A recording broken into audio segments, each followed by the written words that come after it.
This is a mid-range AM5 gaming build in an absolutely gorgeous SFF case. So I'm going to show you how to put this one together.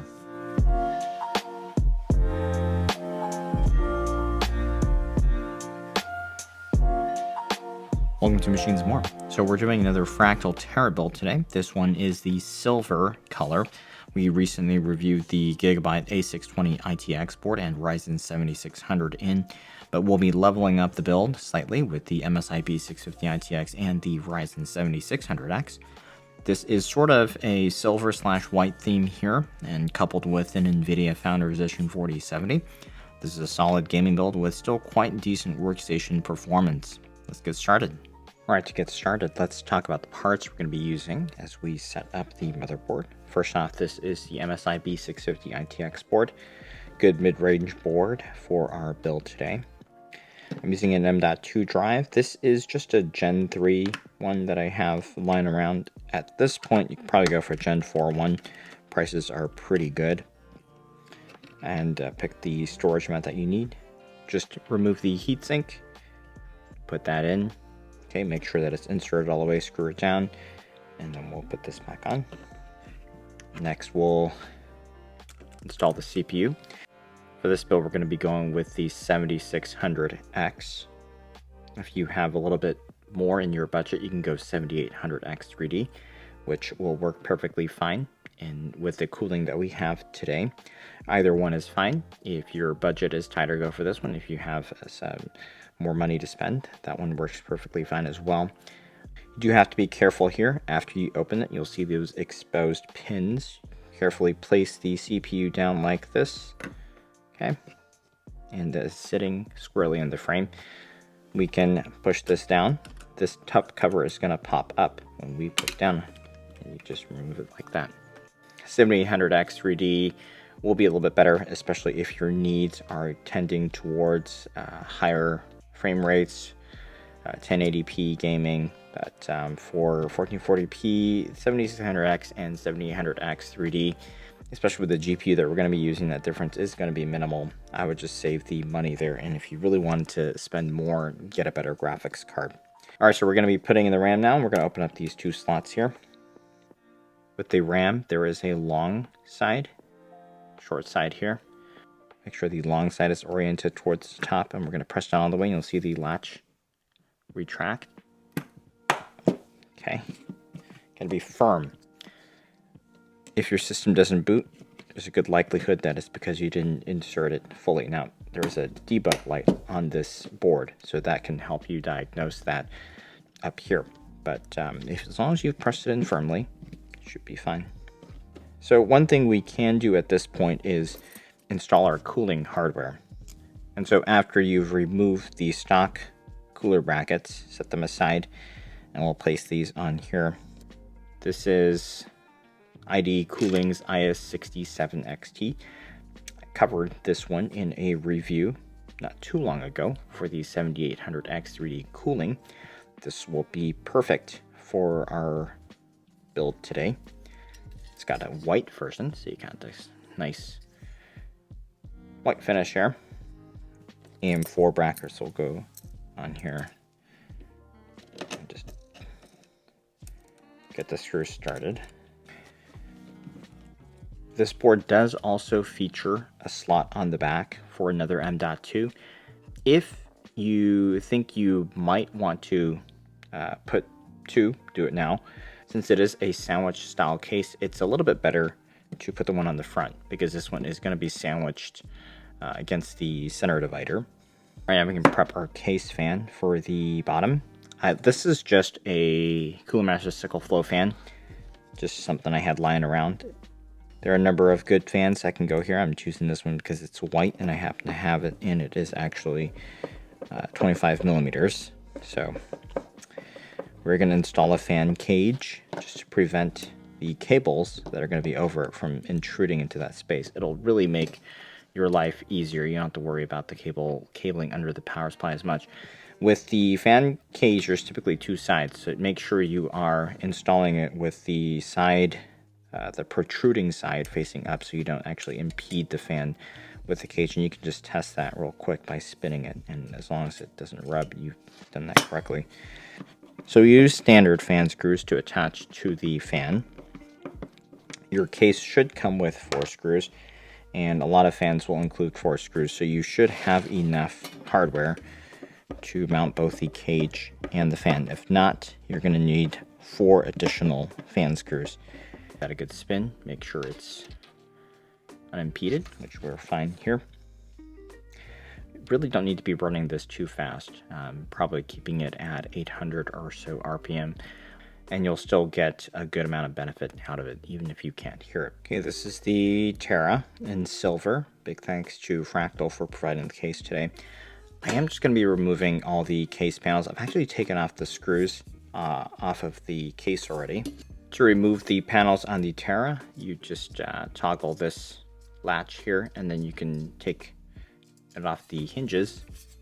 The top cover just slides off. You just pull it this way where the loop is. The leather loop allows you to get a little bit of tug on it, and then you just remove it.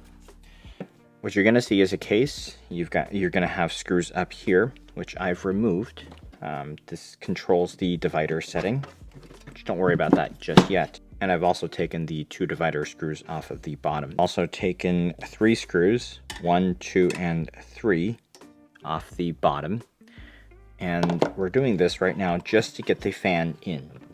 Okay, it's a little bit tricky getting the fan in if you don't take the case apart like that, especially with the fan cage.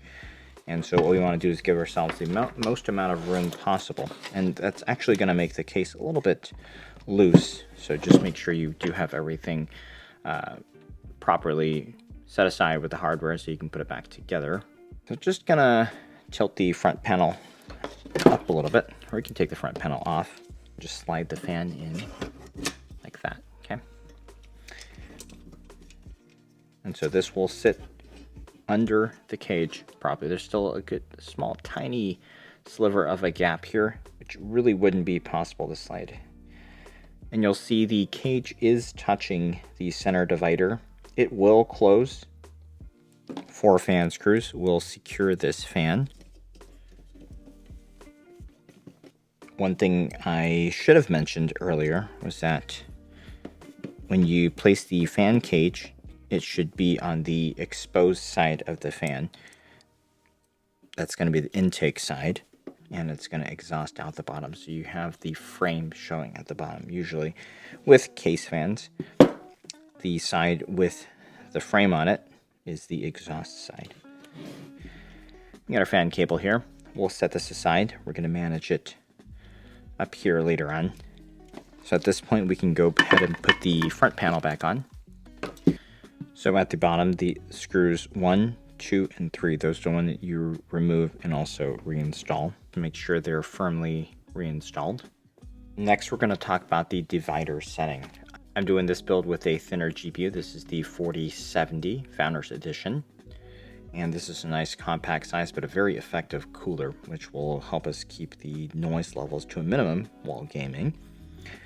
One of the advantages of having a narrower card in the system is that we can give ample clearance from the side panels. As you may have seen if you've watched my Fractal Terra review, one of the strange phenomenon with these fluted cut side panels is that you can get some strange turbulent noises just because of how the fans, the cooler fan, and also the GPU fans interact with this cutout. If it's too close, you might get some strange noise. The compartments can be customized in this setup. Okay, and with this case, you can choose between 7 different settings, and that allows you to choose how much space you want to give each item. With the IS67 cooler and this particular GPU, the position you want to set your case up is number 1. So to do that, we want to just thread the screw in, and you want to get it all the way over to the end. You don't need to screw it down all the way because we're still adjusting. And then we'll just go to the other end and do the same thing. Just make sure the screw is threaded in, not cross-threaded. Okay, you don't have to tighten it down all the way yet because we still want everything to flex into place. Same thing with the bottom. And keep in mind, this recommendation is based on the components I am building with. So if you are using a different GPU, you may need to give it more space. Just so happens to be that this one, the Founders Edition cards are the most compact. So that really helps. So once you've got your last screw in place and the divider is properly slid over, we can tighten these down. What you want to avoid is tightening it down all the way and the compartment divider still has to move into place, and that would not be good. Okay. So we'll just screw it down here. So this is locked in. Just give it a quick check. Should all be at the number 1, 1, and 1. Okay, so that'll make sure this case is square. We're going to do a little bit of cable management first, and then we can pop the board in after this. It's really quick because we're going to do the hard part first, which is the cables. Okay, I've placed the board where it's going to go. This is the motherboard side of the case. We can go ahead and insert the riser cable here at the top. I haven't actually screwed down the motherboard yet, just because we're going to be doing a little bit of cable management. This is the fan cable for the case fan. Okay, what I'm going to do is I'm just going to loop it up underneath this screw here. That'll keep the cable from coming out. For the case fan, the header is right between the M.2 fan heatsink and also the RAM kit. We'll just go ahead and plug it in here. It's a 4-pin cable header, and that way we can kind of tuck it in nicely so it doesn't interfere with anything else up here. All right, we'll do some other front I/O cables first because we want to cinch that up before we get the power supply in place. This is the USB-C header cable. That's the rectangular one over here. Okay. And we're going to manage it down here. This is the USB-A port cable for the front panel. There's a little bit of a notch here on the motherboard and accompanying connector. I'm just line it up, pop that in. For the case, the only front panel connector other than the USB is the power switch. Okay, that's located right here, and I'll try my best to get this show up on camera correctly. See that? It's those 2 pins that you want to connect this to. And then we can go ahead and tuck this cable in between the riser and the fan. It'll slot in there. If everything looks fine, I would go ahead and attach the motherboard at this point. To do that, you'll just use the 4 632 screws, 4 corners of the mini-itx board. With the motherboard in position 1, the connectors aren't too difficult to access, so that is one of the pluses of having so much room on the motherboard side up. Otherwise, the CPU power connector might be a little bit difficult to get to, but this is the way to go.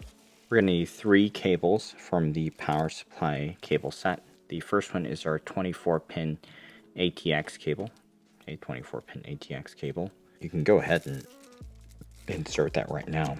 Just make sure the latch faces out. Insert that all the way in. Next one you'll need is the EPS cable. This is the CPU power. We only need 2 ends. This is a special one if your motherboard has 2 sets. But this one we just need 1. We only have a single set on our motherboard. And that connector is down here, so just make sure the latches face out.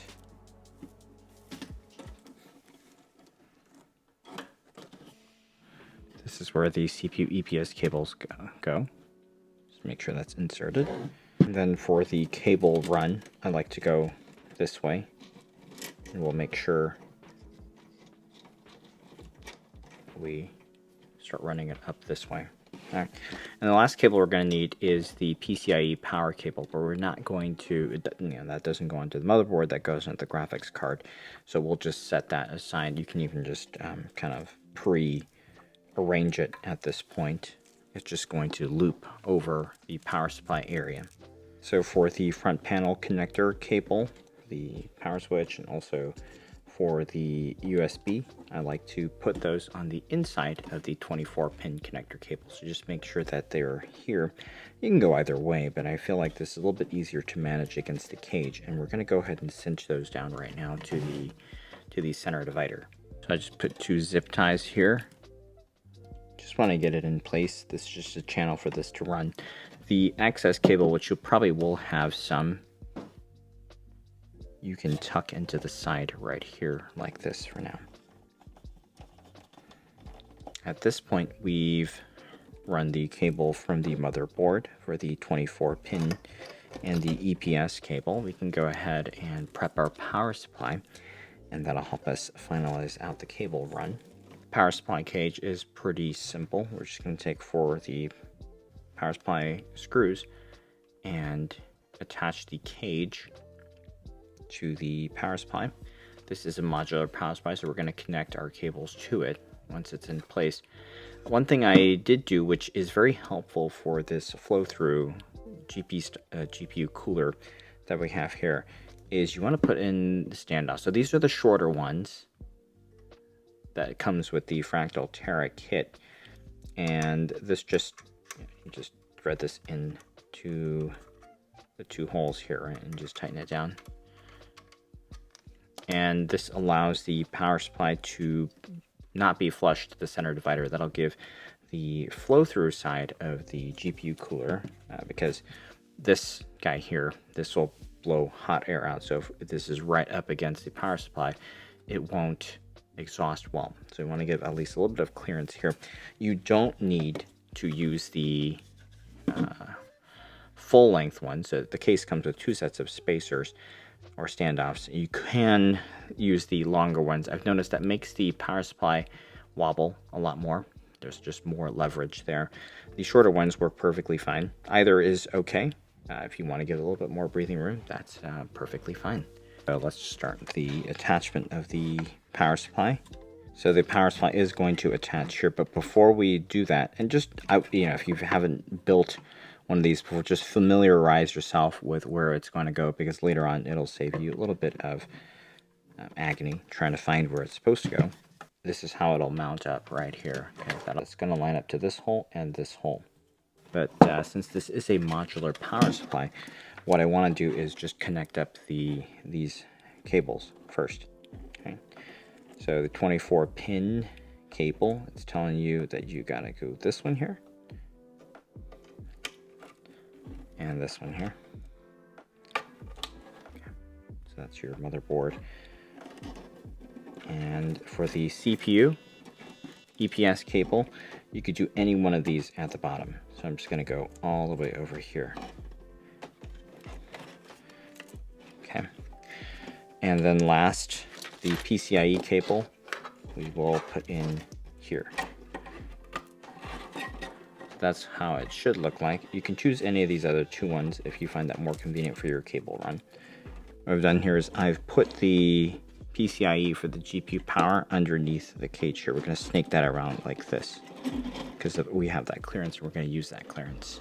It doesn't have to be perfect yet. We'll just slowly work that together.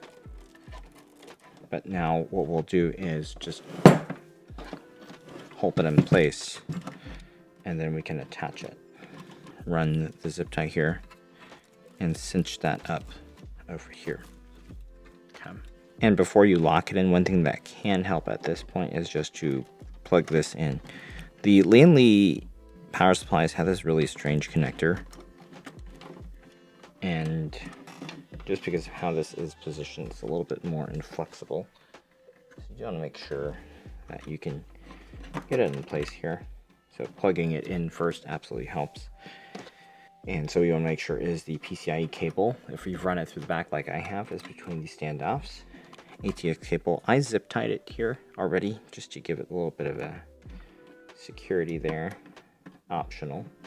It's not really going anywhere once you have the power supply in. Okay, so that's all tight now. Power supply is in. The 24-pin cable we have managed here up against the center frame. The EPS cable usually will just sit down here and run across the length. The front little recess here. You can secure this down here if you want. I thought that's probably unnecessary, to have the zip ties going through the bottom like that. You could, but there's not a real need to. Okay, make sure this is plugged in. At this point, just make sure it's powered on. There's no reason to keep it off right now. And the PCIe power cable, we're gonna loop around the back like this here. One thing you can do now is we're gonna get ready for our cooler, and it will really help to plug the CPU fan's power cable, fan cable in right now, as opposed to having to hunt for it when the heatsink is in place. With this board, it's the inside one here. So right now you can still access that. Just make sure that you can put that in place. And we can put our heatsink on right now. This cooler does come with tube of thermal paste, so you can just apply a little dot in the middle here, like that, and that should spread quite evenly. This is not a very large heat spreader here. I'll do the cable this way. Have it sit underneath the I/O cables from earlier. Okay. We can tuck that in nicely like that. And then we just line the heatsink up with those posts from earlier, the hardware we installed at the beginning when we prepped the board. And once you can visually check that they're engaged, okay, we'll just start tightening it down one by one, bit by bit. Just evenly tighten it down.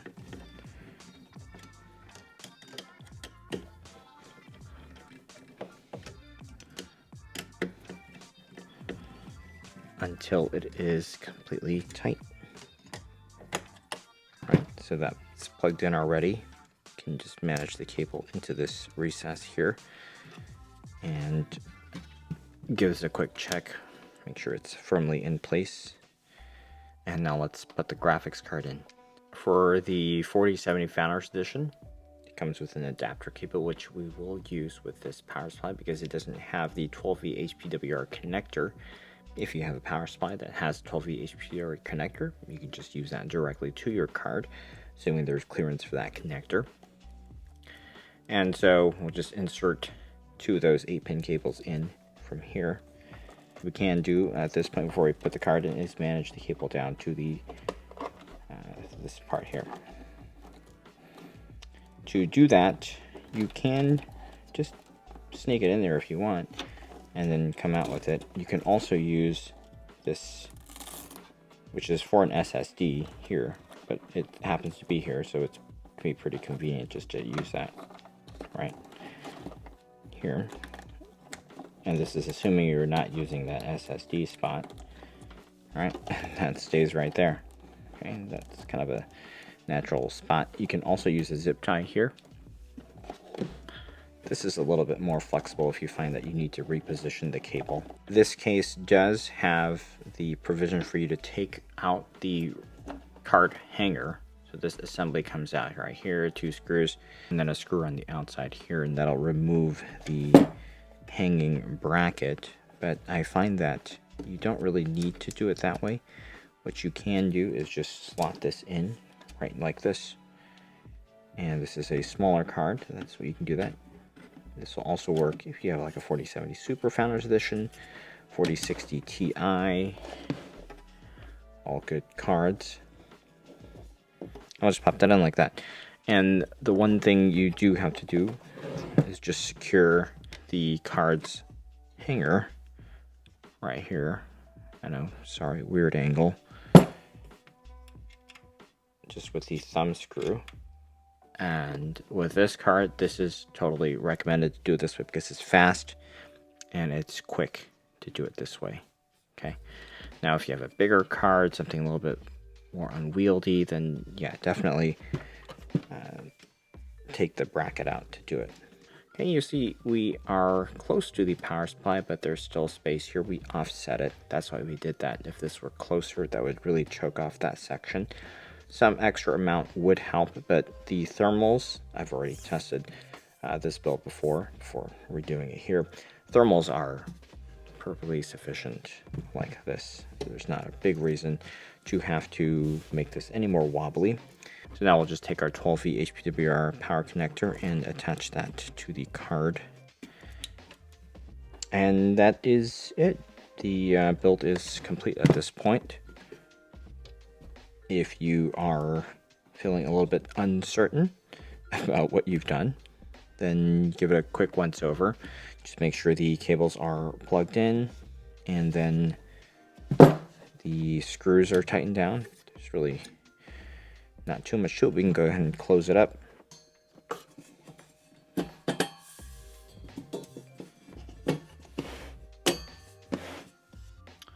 So with this setting here, we've given the card here, it's approximately, let's double check here, approximately 7 millimeters of spacing away from the side panel, which for this card, I've tested it already. It's perfectly sufficient.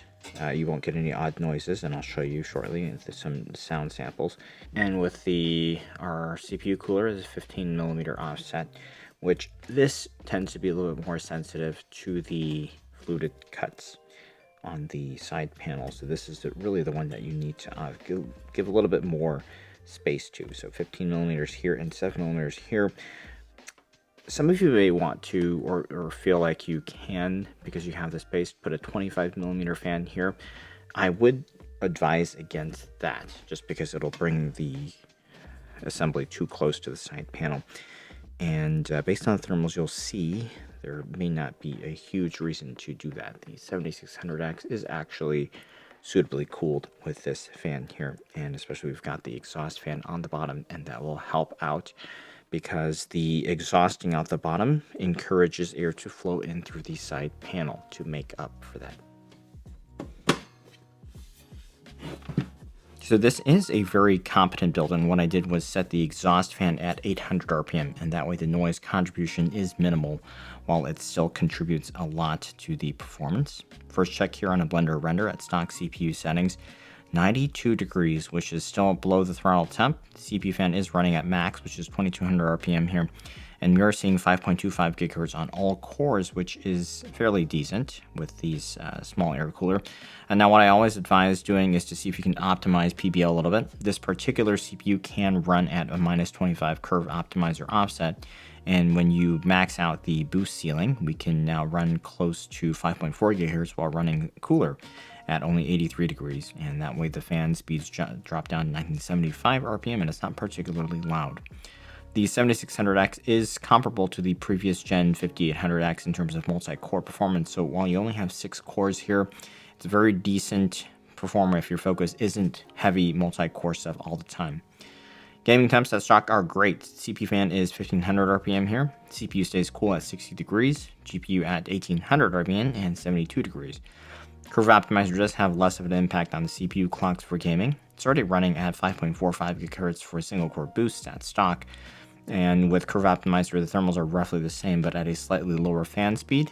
You can go up to 5.5 gigahertz. So I recorded a few acoustic samples for reference here. As mentioned during the build tutorial, the spacing that we've given both coolers, it reduces the turbulent noise that you might get when they are too close to the fluted side panels. So what you hear is pretty much what you get.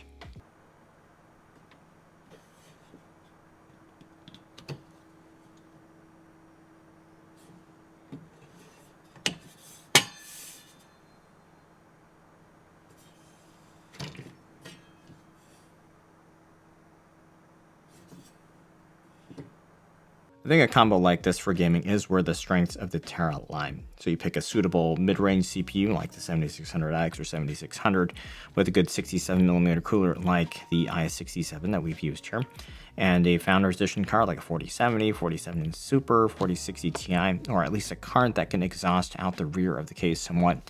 That way both can run quietly without influencing each other, and the spacing that we've given for both component coolers that balanced things out pretty perfectly.